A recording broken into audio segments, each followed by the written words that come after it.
Hello everyone, इस video में हम अर्थव्यवस्था के 100 इम्पोर्टेंट क्वेश्चंस को सॉल्व करेंगे और ये क्वेश्चंस आपके एग्जाम में बार बार पूछे जाते रहते हैं। तो ये वीडियो आप जरूर देखना पूरा शुरू से लेके एंड तक। ओके, यहाँ से आपको एग्जाम में ज़रूर 2 से 3 क्वेश्चन देखने को मिलेंगे। ओके, तो इस वीडियो को आप पूरा ध्यान से देखना। दूसरी बात, मैं आप जानते हैं स्पार्कल एजुकेशन चैनल पर पढ़ाता हूँ मैं, लेकिन वहाँ पर मैं इंग्लिश की ज़्यादा वीडियो प्रोवाइड कराता हूँ। मैंने जीएस और करंट अफेयर के लिए ये चैनल बनाया है, ठीक है, जीएस गुरु के नाम से, जीएस गुरु। तो यहाँ पर मैं आपको जीएस और करंट से रिलेटेड मोस्ट इम्पॉर्टेंट क्वेश्चंस कराता रहूँगा। दोस्तों, मैं आपसे रिक्वेस्ट करता हूँ कि आप सब इस चैनल को ज़रूर सब्सक्राइब करें और साथ में वीडियो अगर पसंद आए तो उसको लाइक करें और कमेंट करके बताएं कि आपको वीडियो कैसा लगा। ये पहली वीडियो है, देखते हैं आपका क्या रिस्पांस मिलता है। देखिए, आपके कमेंट और लाइक करने से थोड़ा मोटिवेशन मिलता है आगे की वीडियोस बनाने का। तो इसी तरीके से मैं सारे चैप्टर्स के इंपॉर्टेंट क्वेश्चन करा दूंगा आपके एग्जाम के लिए।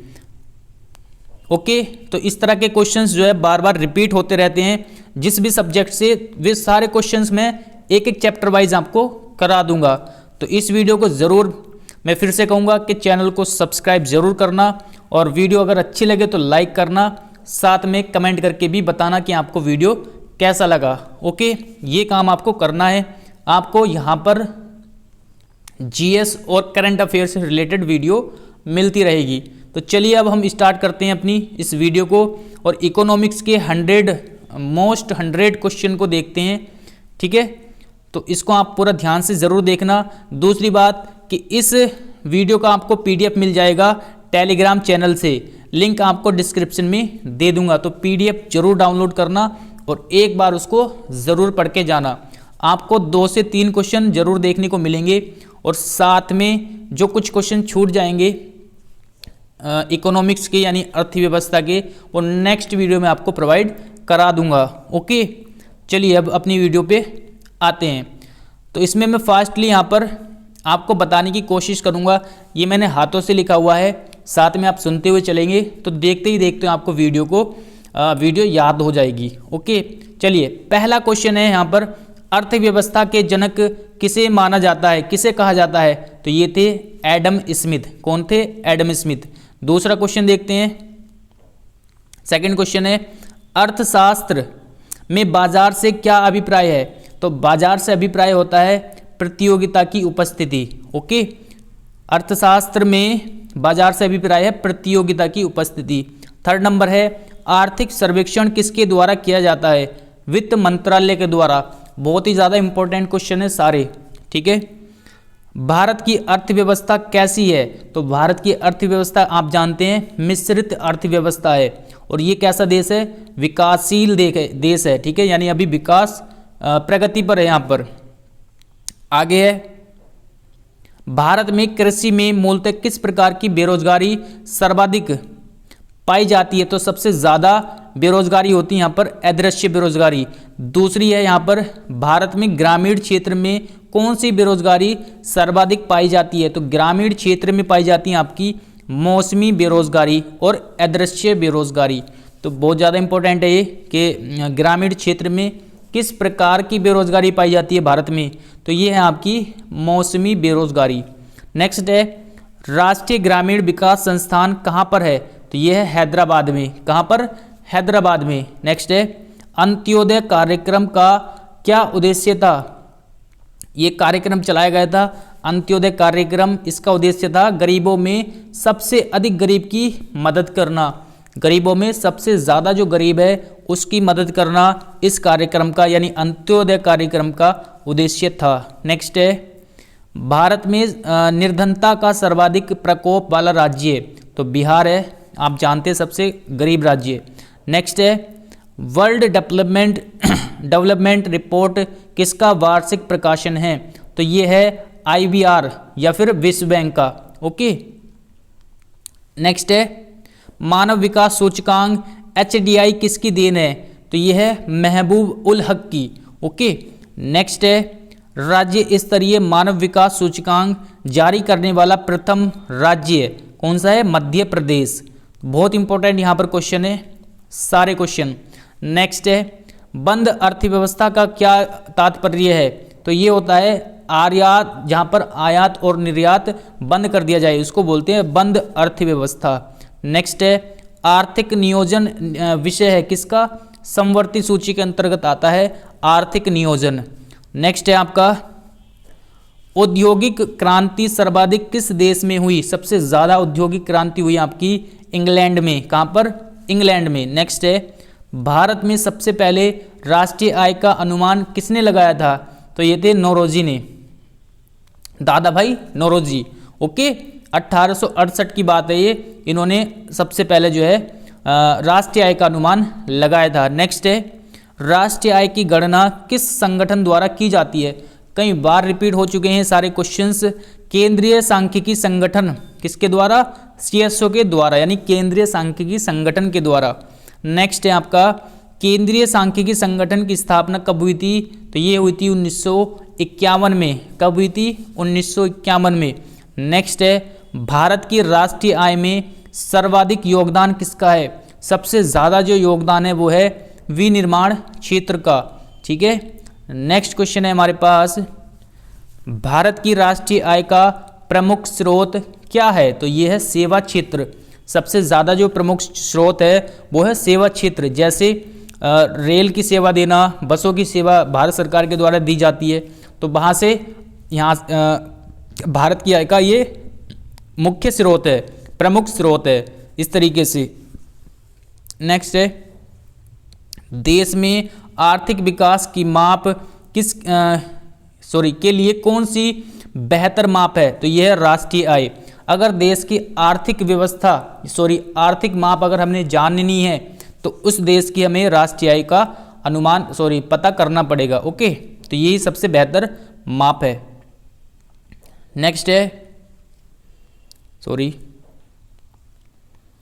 अगला क्वेश्चन है हमारे पास, वर्ष 1949 में गठित राष्ट्रीय आय समिति के अध्यक्ष थे।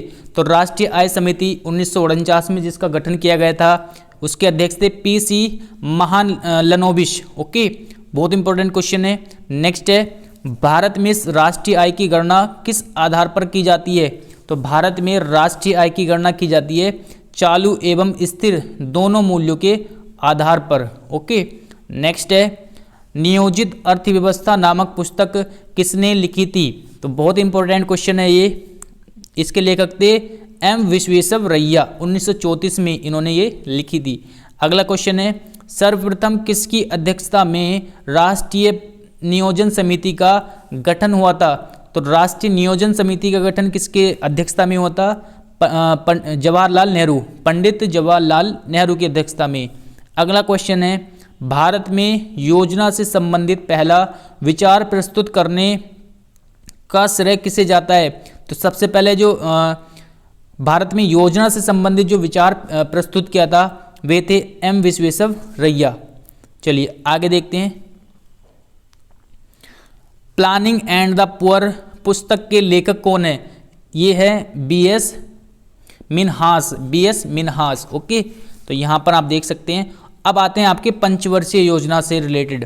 देखिए, पंचवर्षीय योजना से रिलेटेड काफ़ी सारे क्वेश्चंस बनते हैं। जितने भी क्वेश्चन यहाँ पर बनते हैं वो हम यहाँ पर डिस्कस करने वाले हैं। चलिए, देखिए, पंचवर्षीय योजना से रिलेटेड जितने भी क्वेश्चन बनते हैं यहाँ पर हम डिस्कस करेंगे। पहला क्वेश्चन है, पंचवर्षीय योजना बनाने की जिम्मेदारी किसकी होती है? तो ये होती है योजना आयोग की। किसकी होती है? योजना आयोग की। नेक्स्ट है, जो कि अब नीति आयोग में कन्वर्ट कर दिया गया है। अगला क्वेश्चन है, इसकी ड्राफ्ट रूपरेखा का अनुमोदन कौन करता है? तो ये करता है राष्ट्रीय विकास परिषद। कई बार पूछा जा चुका है पंचवर्षीय योजना की ड्राफ्ट रूपरेखा का जो नियोजन है वो कौन करता है, अनुमोदन कौन करता है? ये करता है राष्ट्रीय विकास परिषद। नेक्स्ट है आपके पास क्वेश्चन, राष्ट्रीय योजना समिति की स्थापना कब हुई थी? तो ये हुई थी 1938 में।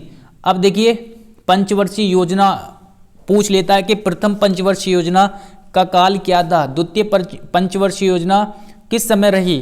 तो आप देख सकते हैं यहाँ पर। दूसरी बात ये आती है कि पहली पंचवर्षीय योजना किस मॉडल पर आधारित है। यानी मॉडल पूछ लेता है कि किसके मॉडल पर आधारित है, तो वो सारी बातें यहाँ पर हम करने वाले हैं। पहली पंचवर्षीय योजना आपकी ये है।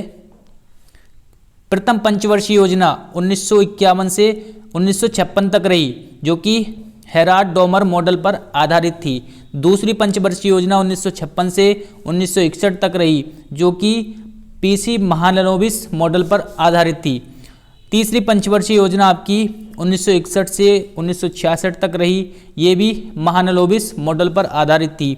अगली जो पंचवर्षीय योजना थी आपकी 1969 से 1974 तक रही, ये गार्डगिल मॉडल पर आधारित थी। अगली पंचवर्षीय योजना पांचवी जो थी 1974 से 1979 तक रही, ये थी आपकी डीपी धर मॉडल पर आधारित। ओके, आगे देखते हैं। बाकी मॉडल पर आधारित नहीं पूछेगा आपको, बस वे आपको याद रखनी जो मैंने पीछे बताई है। छठी पंचवर्षीय योजना का काल था आपका 1980 से 1985। सातवीं पंचवर्षीय योजना का काल था आपका 1985 से 1990। आठवीं पंचवर्षीय योजना 92 से 97 और 1997 से 2002 तक रही नवीं पंचवर्षीय योजना।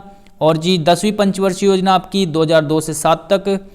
11वीं पंचवर्षीय योजना आपकी रही 2007 से 12 तक और 12वीं पंचवर्षीय योजना रही आपकी 2012 से 2017 तक। और इसमें 3 जगह जो है आपका ब्रेक लगा है, ठीक है। कहाँ कहाँ पर आप देख सकते हैं, एक तो 90 से 92 के बीच में आपका ब्रेक लगा है, यहाँ पर पंचवर्षीय योजना नहीं लागू की गई, और 2 पीछे आपके निकल गए, क्योंकि इस तरह का क्वेश्चन भी पूछ लिया जाता है। अभी आपके सामने आ जाएगा। तो ये थी पंचवर्षीय योजना से आधारित, और ये जो आपके किस मॉडल पर आधारित थी, ये चीज़ें आपको ज़रूर याद रखनी है। ओके, एक बार यहाँ पर गैप रहा था 66 से 69 तक, तो ये चीज़ भी आपको देख लेनी है।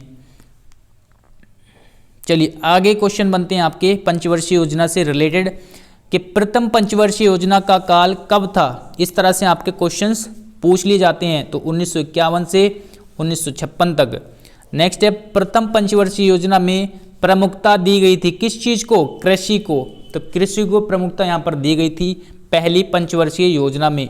अगला क्वेश्चन है, द्वितीय पंचवर्षीय योजना का जो उद्देश्य था वो क्या था, तो ये उद्देश्य था औद्योगिकरण से, ठीक है। तो यहाँ पर लोहे इस्पात संयंत्र लगाए गए थे, आप जानते हैं दुर्गापुर और भिलाई मिल, राउरकेला स्टील प्लांट, ये सब द्वितीय पंचवर्षीय योजना के अंतर्गत लगाए गए थे।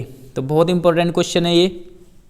आगे है, किस पंचवर्षीय योजना का मुख्य उद्देश्य आर्थिक आत्मनिर्भरता था, तो आर्थिक आत्मनिर्भरता होना ये था चौथी पंचवर्षीय योजना का उद्देश्य। अगला है, गरीबी हटाओ का नारा किस पंचवर्षीय योजना के तहत दिया गया, तो ये था पांचवी पंचवर्षीय योजना। बहुत ज़्यादा इंपॉर्टेंट क्वेश्चन है ये सारे। अगला क्वेश्चन है, नाबार्ड की स्थापना किस पंचवर्षीय योजना के तहत की गई थी, तो ये हुई थी छठी पंचवर्षीय योजना के तहत 1982 में। आगे है, अब तक योजना अवधि में कितनी बार योजना अवकाश रहा, अभी मैंने आपको बताया था 3 बार योजना अवकाश रहा, तो ये था आंसर 3 बार, ठीक है। तो इस तरीके से आपके पंचवर्षीय योजना से क्वेश्चंस पूछे जाते हैं। चलिए आगे देखते हैं क्वेश्चंस। मुद्रा स्वयं मुद्रा का निर्माण करती है, ये कथन किसका है, क्राउमर का। तो इस तरीके के क्वेश्चंस बहुत पूछे जाते हैं, बहुत ही ज़्यादा इंपॉर्टेंट है। तो क्राउमर का कथन ग्रेसम का नियम किससे संबंधित है, तो ये था मुद्रा के प्रचलन से। नेक्स्ट है, ऐसी विदेशी मुद्रा जिसमें शीघ्र पलायन कर जाने की प्रवृत्ति हो वह कहलाती है, उसको बोलते हैं गर्म मुद्रा।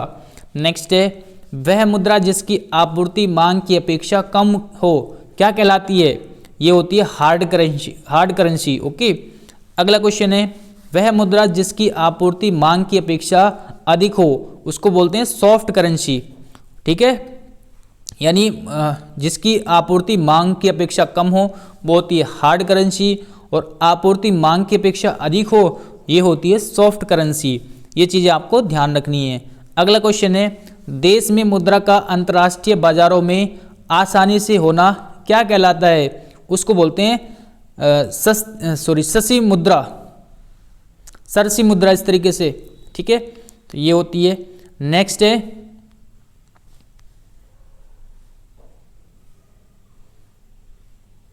चलिए अगला क्वेश्चन देखते हैं।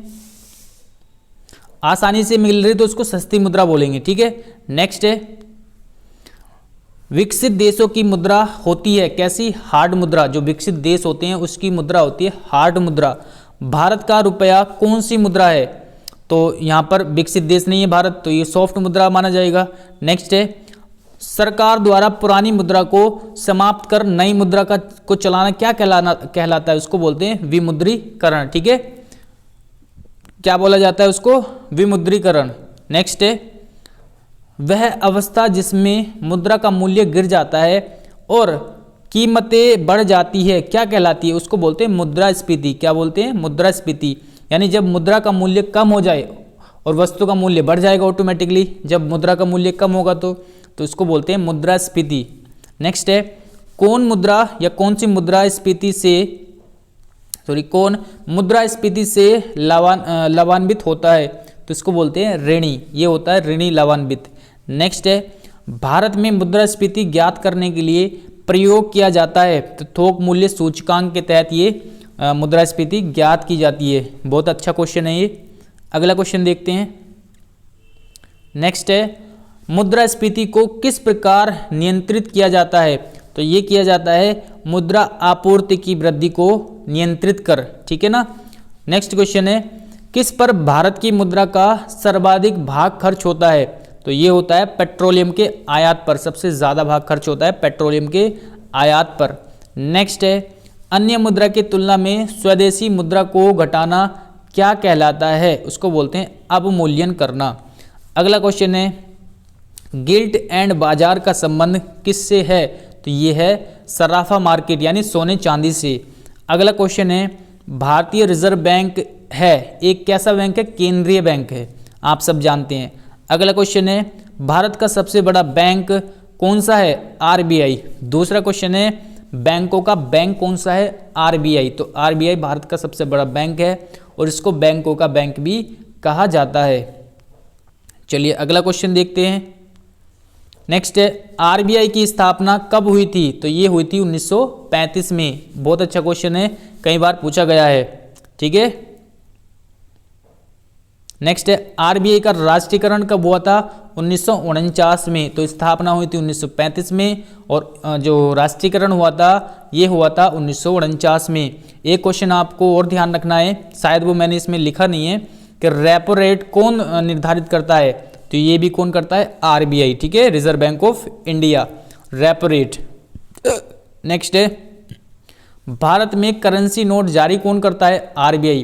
तो आरबीआई ही पैसे को छापती है, नोटों को छापती है। नेक्स्ट है, किस बैंक द्वारा भारत का आर्थिक सर्वेक्षण प्रत्येक वर्ष सरकारी तौर पर प्रकाशित किया जाता है? आरबीआई का प्रकाशित किया जाता है। नेक्स्ट है, भारत के किस बैंक में व्यक्ति अपना खाता नहीं खोल सकता? आरबीआई में खाता नहीं खोल सकता है, ठीक है। नेक्स्ट है, भारतीय रिजर्व बैंक का लेखा वर्ष क्या है? अप्रैल टू मार्च, यानी अप्रैल से मार्च जो है लेखा वर्ष होता है भारतीय रिजर्व बैंक का। नेक्स्ट है, 10 रुपए के नोट पर किसके हस्ताक्षर होते हैं? आरबीआई के गवर्नर के। नेक्स्ट है, 1 रुपए के नोट पर किसके हस्ताक्षर होते हैं? वित्त सचिव के। 1 रुपए के नोट पर वित्त सचिव के, बाकी सभी नोटों पर आरबीआई के गवर्नर के साइन होते हैं। ओके, आगे देखते हैं, भारत में नोट जारी करने की कौन सी प्रणाली अपनाई जाती है? तो ये होती है न्यूनतम आरक्षित प्रणाली। कौन सी? न्यूनतम आरक्षित प्रणाली। नेक्स्ट है, इंपीरियल बैंक ऑफ इंडिया की स्थापना कब हुई थी? 1921 में। ये 3 बैंकों को मर्ज करके बनाया गया था 1921 में। नेक्स्ट है, इंपीरियल बैंक ऑफ इंडिया का राष्ट्रीयकरण हुआ था 1955 में। ओके, चलिए आगे देखते हैं। नेक्स्ट है, जीवन बीमा निगम यानी LIC की स्थापना 1956 में हुई थी और भारतीय औद्योगिक विकास बैंक की स्थापना 1964 में हुई थी।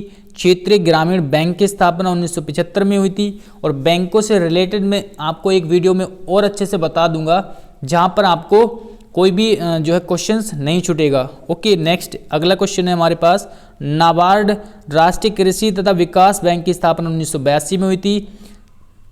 मैंने आपको बताया छठी पंचवर्षीय योजना के तहत। नेक्स्ट है, किस देश में भारतीय बैंकों की सर्वाधिक शाखाएं कार्यरत है? तो यूके बैंक की। ठीक है, किस देश में भारतीय बैंक की सर्वाधिक कार्य शाखा? तो यूके बैंक की।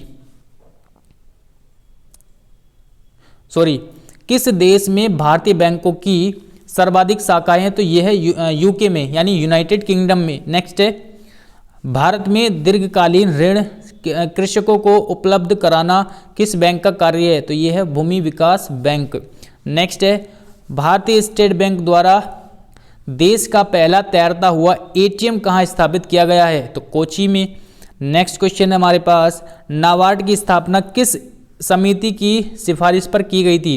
तो ये थी शिवरामन समिति। इस तरह के क्वेश्चन आपको एग्जाम में देखने को मिलते रहेंगे। चलिए अगला क्वेश्चन देखते हैं। नेक्स्ट है, नरसिंहन समिति ने बैंकिंग ढांचे कितने स्तर बनाने की जो है संतुष्टि की? 4 स्तर। ठीक है। नेक्स्ट है, फेडरल रिजर्व बैंक किस देश का केंद्रीय बैंक है? तो यह है अमेरिका का, संयुक्त राज्य अमेरिका का बैंक है फेडरल रिजर्व बैंक। नेक्स्ट है, मंदाड़िया एवं तेजड़िया शब्दावली संबंधित है? तो यह है शेयर बाजार से। मंदाड़िया और तेजड़िया शेयर बाजार से संबंधित है। नेक्स्ट है, शेयर बाजार पर प्रभावशाली नियंत्रण किसके द्वारा रखा जाता है? तो ये होता है सेबी के द्वारा। सेबी के द्वारा शेयर बाजार पर नियंत्रण रखा जाता है। चलिए अगला क्वेश्चन देखते हैं। सेंसेक्स का स्टॉक एक्सचेंज कहाँ है? ये मुंबई में है। ठीक है ना, अच्छा क्वेश्चन है, बार बार जो ये एग्जाम में आया है। नेक्स्ट है, वह बैंक कौन सा है जिसका नाम एक नदी के नाम पर रखा गया है? तो यह है वर्धा ग्रामीण बैंक। ये नदी के नाम पर रखा गया है। नेक्स्ट है, भारत का औद्योगिक विकास बैंक यानी IDBI कब स्थापित हुआ था? ये था 1964 में। विश्व बैंक की उदार ऋण प्रदान करने वाली खिड़की किसको कहा जाता है? यह है अंतर्राष्ट्रीय विकास संघ। अगला क्वेश्चन है, प्रीपेड कार्ड सेवा जारी करने वाला देश का पहला bank oriental bank of commerce. ठीक है। नेक्स्ट है हमारे पास, अल आयुष्मान बीमा योजना का संबंध किस बैंक से है? यह है इलाहाबाद बैंक। आगे क्वेश्चन है, HDFC बैंक जो कि 1995 में स्थापित हुआ था, मुंबई में इसका हेडक्वार्टर है। और ICICI बैंक जो है आपका 1994 में स्थापित हुआ था, इसका मुख्यालय कहाँ पर है? बड़ोदरा में। तो इस तरीके से हमने 100 क्वेश्चन यहाँ पर जो है देखे हैं। और इसी तरीके से मैं सारे सब्जेक्ट की हिस्ट्री, ज्योग्राफी, पॉलिटी, है ना, इस सारे सब्जेक्ट के आपको इम्पोर्टेंट क्वेश्चंस की वीडियोस प्रोवाइड कराता रहूँगा। बस आपसे यही रिक्वेस्ट है कि आपको अगर वीडियो अच्छा लगा हो तो लाइक ज़रूर करना और कमेंट करके ज़रूर बताना कि आपको वीडियो कैसा लगा। साथ में चैनल को ज़रूर सब्सक्राइब करना ताकि थोड़ा सा मोटिवेशन मिले आगे की वीडियो बनाने का। चलिए मिलते हैं अगली वीडियो में। Thanks for watching this video.